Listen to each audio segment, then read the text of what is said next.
అందరికి one more important mini vlog అనమాట. ఎవరైతే బ్రెస్ట్ ఫీడింగ్ మామ్స్ ఉన్నారో ఖచ్చితంగా ఇన్ఫర్మేషన్ అయితే షేర్ చేయండి. అలాగే నేను బ్రెస్ట్ మిల్క్ ఇంక్రీజ్ అవ్వడం కోసం రెసిపీస్ అయితే పెడుతున్నాను కదండి. ఎంత రెసిపీస్ ఫాలో అయినా కానీ మనం కానీ వాటర్ తీసుకోకపోతే బ్రెస్ట్ మిల్క్ అనేది ఇంక్రీజ్ అసలు అవ్వవు. ఇది ఖచ్చితంగా మీరు ఫాలో అవ్వండి. నేనైతే ఈ బాటిల్ తోటి 6 బాటిల్స్ పర్ డే తాగుతానండి. అట్లీస్ట్ 3 లీటర్స్ అయినా మినిమం తాగుతాను. మీరు ట్రై చేయండి 3 లీటర్స్ అన్న తాగడానికి. అప్పుడే మనకి బ్రెస్ట్ మిల్క్ అనేది డిక్రీజ్ అవ్వకుండా ఉంటుంది.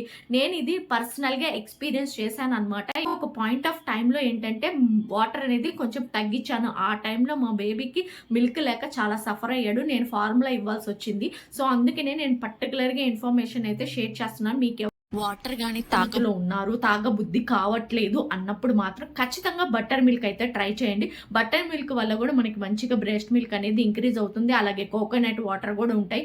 ఆల్టర్నేటివ్ ఏదో ఒకటి చూసుకొని వాటర్ కంటెంట్ అనేది ఖచ్చితంగా బాడీలోకి వెళ్ళేలాగా చూసుకోండి. న్యూ మామ్స్కి ఇది చాలా చాలా ఇంపార్టెంట్ అండి.